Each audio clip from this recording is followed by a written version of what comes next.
Quelle est la place qu'accordent les Français et Françaises à l'écriture inclusive? Pour notre dernier sujet d'étude chez Flashies, nous avons interrogé en collaboration avec l'IFOP la population sur leur rapport à l'écriture manuscrite, mais avec un volet spécial sur l'écriture dite inclusive. Pour illustrer les résultats de l'enquête, j'ai eu le plaisir de recevoir Alicia Beer, experte en communication inclusive et engagée dans la diversité, l'équité et l'inclusion. Voici notre échange riche en décryptage et en savoir. Bonne écoute! Du coup, Alicia Beer, merci d'être mon invitée pour cet entretien. Je suis ravie de vous recevoir. Pour commencer, je vais vous laisser vous présenter de la façon dont vous le souhaitez. Merci beaucoup Léa pour cette invitation. Alors, je suis Alicia Beer, j'ai fondé il y a presque 3 ans maintenant une plateforme qui s'appelle Rewording et dont l'objectif est de déconstruire notre discours du quotidien, déconstruire la manière dont on écrit, dont on parle, pour reconstruire un langage qui soit plus inclusif et encourager aussi à la pratique du langage inclusif. Merci. Alors du coup, ce langage inclusif, en quoi il consiste? Qu'est-ce que l'écriture inclusive? Alors, il y a beaucoup de définitions qui existent de l'écriture et du langage inclusif. Alors, moi, je préfère parler de langage inclusif, dont l'écriture fait partie, parce que ma pratique quotidienne, c'est de m'exprimer à l'oral comme à l'écrit, de manière inclusive. Donc, moi, je parle de langage inclusif, et pour moi, le langage inclusif, c'est un ensemble d'attention qu'on va porter à la manière dont on s'exprime, donc à l'écrit et à l'oral, pour représenter toutes les personnes, quel que soit leur genre, en employant diverses méthodes, et il y en a plein, le point médian est une de ces méthodes, mais il y en a plein d'autres, de manière à ce que chacun et chacune soit représenté, et de manière aussi, au-delà du genre, à utiliser des mots qui véhiculent le moins possible de stéréotypes, que ce soit des stéréotypes de genre, mais aussi des stéréotypes racistes ou validistes ou grossophobes. Justement, en début d'année 2023, 60 députés ont déposé à l'Assemblée nationale un projet de loi pour interdire très largement l'utilisation de l'écriture inclusive dans les publications, qu'elles soient administratives, au niveau scolaire, au niveau commercial également. Comment expliquer cette controverse autour du langage inclusif ? Alors, il y a plein d'éléments qui l'expliquent. Il faut savoir déjà que la controverse telle qu'on la voit dans le paysage médiatique et politique, elle est très spécifique à la France. L'écriture inclusive et le langage inclusif, c'est un sujet qui préoccupe en fait dans plein de pays et pas que les pays francophones. D'ailleurs, ce sont les pays hispanophones qui s'y intéressent le plus si on regarde les données de recherche sur le moteur sur Google Trends par exemple. Mais en France, la nature et l'intensité du débat est sans commune mesure avec d'autres pays. Une des raisons qui peut l'expliquer, c'est le fait que la France, en tant que pays et en tant que nation, s'est énormément construite sur cette idée, ce narratif que la cohésion et l'unité nationale est passée par la cohésion d'un français, d'une langue française qui serait le même français pour tous et pour toutes. C'est un peu l'idée que, en gros, depuis Villers-Cotterêts, et c'était dit du XVIe siècle, je crois, eh bien, tout le monde parle le même français et c'est ça qui fait la nation France. Ce qui, par ailleurs, est très discuté et doit être nuancé et l'est par les linguistes, les historiens et les historiennes. C'est beaucoup plus compliqué que ça, parce qu'on a des langues régionales, par exemple, qui subsistent aujourd'hui. Et quand on dit, oui, le français, la langue de Molière, il faut absolument la préserver, en réalité, il ne faut pas oublier qu'aujourd'hui, quand on lit un texte de Molière, ce n'est pas un texte écrit de la manière dont Molière l'écrivait il y a plusieurs siècles. C'est un français modernisé. Mais donc, tout ça pour dire qu'aujourd'hui, quand on touche au français, que ce soit à travers des changements de graphie, comme par exemple l'outil de l'écriture inclusive qui est le point médian, mais encore une fois, il y en a plein d'autres, ou même quand on tente de faire des réformes de simplification de l'orthographe, où on va dire ça ne sert à rien de mettre un i de oignon, donc on peut l'enlever, en fait, on voit des leviers de bouclier qui sont similaires du fait de cette idée que quand on touche à la langue française, in fine, on peut toucher à la nation française. Donc, cette imbrication entre l'idée de la langue ciment de la nation, puisque c'est l'expression en fait qui fait foi, explique qu'en français, en plus, en France, on a cette idée de l'exception culturelle, on ne peut pas toucher à la langue sans risquer de toucher même à l'état de la nation. Il y a aussi un autre sujet, c'est au niveau de l'éducation, dans l'apprentissage, par exemple, des enfants. À l'école, c'est également très controversé. Donc, est-ce que l'usage du langage inclusif pourrait être un frein à l'apprentissage de l'écriture ou de la lecture, par exemple ? Alors là, c'est vraiment très, très important de faire un petit point d'étape et de redire, et je suis désolée parce que je vais le dire beaucoup, mais c'est vraiment fondamental, et on l'observe notamment dans les chiffres de votre étude ou d'autres, qu'il y a une incompréhension de la part des Françaises et des Français sur ce dont on parle. Le point médian, et c'est le principal point en fait que vous soulevez quand vous dites difficulté d'apprentissage, c'est un outil parmi plein d'outils de la boîte à outils du langage inclusif. Aujourd'hui, quand Emmanuel Macron ou tous les présidents d'ailleurs de la République depuis De Gaulle commencent leur discours par française, français, c'est de l'écriture inclusive, c'est du langage inclusif. Et ça viendrait à personne à l'idée de dire on va interdire aux profs dans les écoles de ne pas commencer, de ne pas dire française, français, ou on va interdire aux présidents encore moins de ne pas commencer ces discours comme ça. De la même manière, quand on va favoriser l'emploi de mots non genrés ou de termes englobants, quand on va dire par exemple le corps médical plutôt que les docteurs et les infirmières, c'est aussi un des outils du langage inclusif. Et ça, c'est juste un choix de vocabulaire qui ne change rien à la manière dont on écrit les mots. Donc, quand on parle aujourd'hui de difficultés d'enseignement ou d'apprentissage de la langue, c'est parce qu'on se focalise sur un des outils qui est l'élément de ponctuation, en l'occurrence le point médian, mais il y a aussi des gens qui utilisent un point final, parfois des parenthèses, parfois des majuscules. Il y a des pratiques qui ne sont pas figées aujourd'hui. On s'intéresse vraiment à un seul outil. Donc d'abord, c'est vraiment important de mettre ça en contexte. Ensuite, quand il s'agit de l'apprentissage, en fait, il faut bien remettre le point médian, j'allais dire, au milieu du village, un peu comme l'église. Le point médian, ça sert juste à faire des abréviations à l'écrit. Quand aujourd'hui, vous écrivez M point, au lieu d'écrire monsieur, ça ne choque personne, en fait. Quand vous écrivez MME pour écrire madame, c'est une abréviation. Et vous l'apprenez à l'école, peut-être pas dès le CP, peut-être un peu plus tard, mais vous l'apprenez quand même. Donc, le point médian, c'est simplement un outil qui permet, à l'écrit uniquement, de faire des abréviations pour gagner du temps, pour gagner de la place. Donc, en réalité, de la même manière qu'on enseigne le système des abréviations aux élèves, on peut très bien leur apprendre que parmi les outils d'abréviation, quand on veut écrire des mots à la fois au masculin et au féminin, on peut utiliser le point médian.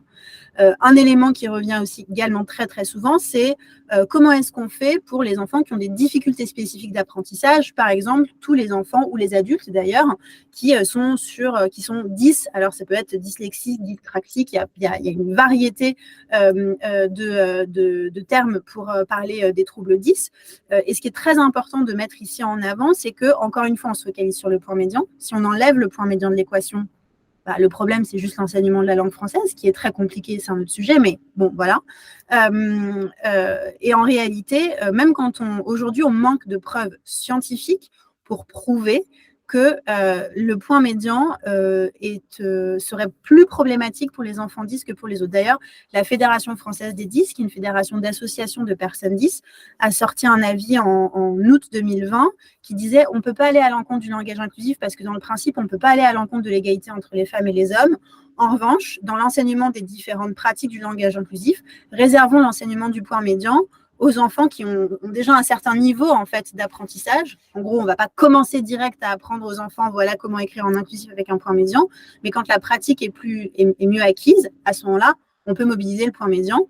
Et dernier élément peut-être, il y a un livre dirigé par Raphaël Haddad auquel j'ai contribué, qui est sorti il y a quelques semaines, qui s'appelle L'écriture inclusive et si on s'y mettait, dans lequel on a deux psycholinguistes, Pascal Ligax et Sandrine Dufayret, qui ont écrit un article qui pose aussi des hypothèses selon lesquelles, dans certaines formes de dyslexie, le point médian pourrait même être bénéfique à la lecture en réalité, parce qu'il permettrait aux personnes de bien faire une distinction, une séparation à l'intérieur des mots. Donc en fait, on voit qu'il y a beaucoup d'idées reçues autour de cette idée de l'apprentissage ou l'enseignement de la langue. Et pour résumer, qu'on peut très bien écrire en inclusif sans point médian, que c'est probablement pas la première chose à enseigner, mais qu'en fait, une fois qu'on est un lecteur ou une lectrice plus installé, ça pose pas particulièrement de problème. Et sur la question des personnes, des enfants qui ont des difficultés spécifiques, même là, en fait, on manque de matière scientifique et surtout, c'est individuellement en fonction des enfants. Et justement, l'enquête révèle aussi la différence par rapport au genre et à l'aspect générationnel. Les femmes, elles sont 59% à être favorables à l'utilisation du point médian dans tout ce qui est administratif, contre 42% pour les hommes. Et côté générationnel, on retrouve aussi une nette fracture. 63% des 18-34 ans, donc des jeunes, adhèrent à l'usage de ce point médian par les administrations, ce qui est à peine plus du tiers pour les plus de 65 ans. Comment expliquer cette différence ? Alors d'abord, ce sont des chiffres qui m'ont pas étonnée parce que je les ai retrouvés et pas et dans les mêmes proportions, en gros, dans une étude qui a été menée par Mot-clé et par Google il y a 2 ans sur la perception du langage inclusif par les internautes. On avait des chiffres qui étaient très similaires. Donc plus on est jeune et plus on est une femme, plus on a tendance à être favorable aux outils de l'écriture inclusive de manière générale et au point médian en particulier. Comment on l'explique? En fait, déjà sur la partie genre, ça paraît assez évident, mais en fait, c'est très instinctif. Quand on est une petite fille et que la première fois qu'on apprend à l'école cette règle, par ailleurs extrêmement mal formulée, et que de plus en plus d'enseignants et d'enseignantes refusent d'enseigner de cette manière, que le masculin l'emporte sur le féminin, qui est formulé de manière en fait très violente, parce qu'on parle d'accord de genre grammatical, mais en réalité, ça dit quand même beaucoup plus quand on dit que le masculin l'emporte sur le féminin. Mais en fait, pour beaucoup de petites filles, c'est un traumatisme. Et d'ailleurs, on a plusieurs livres, notamment, je pense à un livre d'une traductrice qui s'appelle Tenir sa langue, d'une linguiste, pardon, qui raconte en fait ces moments de quand j'ai appris ça à l'école, je me suis dit oh, mais ça veut dire que je suis moins qu'un petit garçon. Et des petits garçons qui à l'inverse se sentent un petit peu gonflés dans leur virilité naissante, on va dire, par le fait qu'il y a une supériorité. Et donc en fait on le voit bien que nous en tant que femmes, on apprécie en tant que personne concernée d'être nommée en fait, parce que le simple fait d'être nommée nous rend visibles. Donc c'est pas très étonnant que plus de femmes aient envie pour contribuer à l'égalité de genre, d'être nommée dans la langue. Et puis, c'est pas très étonnant non plus d'un point de vue générationnel, puisque la question en fait du langage inclusif, il faut la replacer aussi dans le contexte de l'objectif qu'elle vise. L'objectif final qu'on vise, c'est l'égalité femmes-hommes. D'ailleurs, l'égalité de genre de manière générale.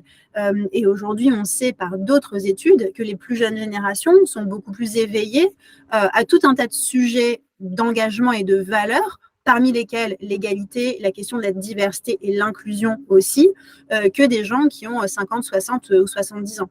Donc, je pense que par le prisme à la fois des personnes concernées, j'ai envie d'être visible en tant que femme, donc j'ai envie de mobiliser tous les outils qui sont à ma disposition et à la disposition de tout le monde pour me rendre visible.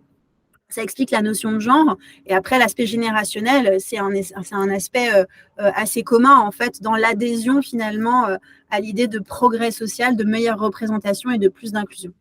Des résultats qui sont toujours, vous le disiez, hein, par rapport à une précédente étude qui révèle toujours la même chose à ce niveau-là. On a quand même un quart des Français et Françaises qui indiquent ne pas avoir fait usage du point médian en l'occurrence, et pourtant ils y seraient favorables si cela devait être la règle. Quels conseils donneriez-vous à ces personnes qui souhaiteraient s'initier au langage inclusif? Voilà, quels conseils? Alors, déjà, je pense que c'est important de se déculpabiliser et encore une fois de se redire quel est l'objectif. L'objectif, c'est de mieux représenter les femmes et les hommes.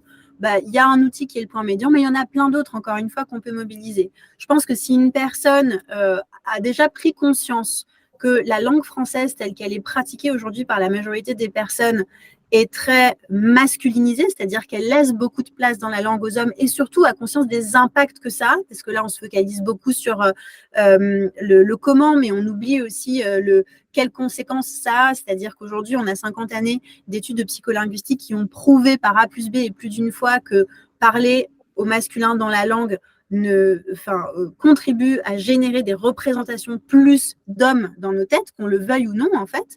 Et donc, quand je vous dis citez-moi 3 auteurs célèbres, vous allez plus facilement me dire des noms d'hommes que si je vous dis citez-moi 3 auteurs et autrices célèbres, où on l'a mesuré. On a 3 fois plus de noms de femmes qui sont cités dans le cadre de la formulation inclusive.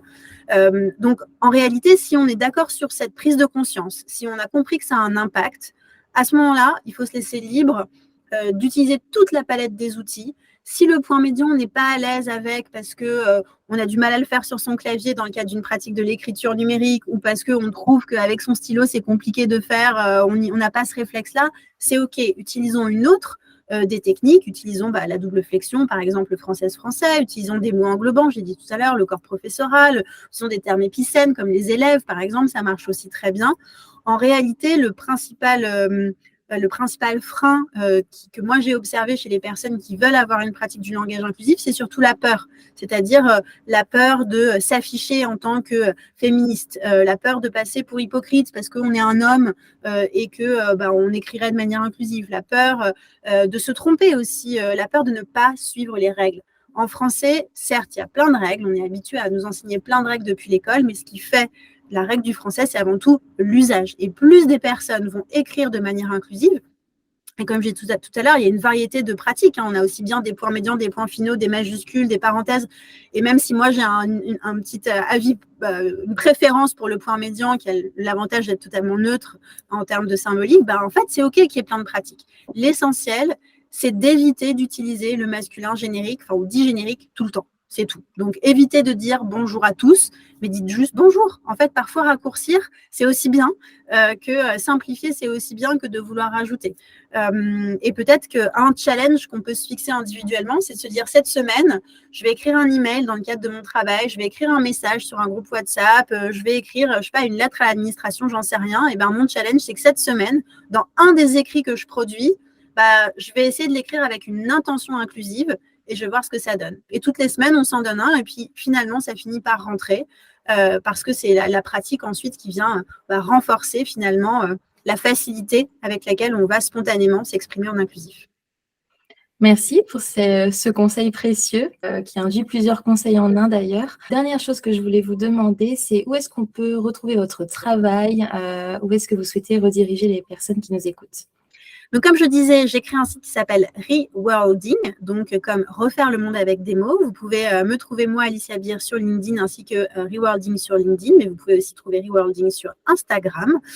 Donc, n'hésitez pas. Sur Instagram, par exemple, je poste beaucoup d'exemples de publicités ou d'affiches prises dans la rue avec des exemples de réécriture inclusive.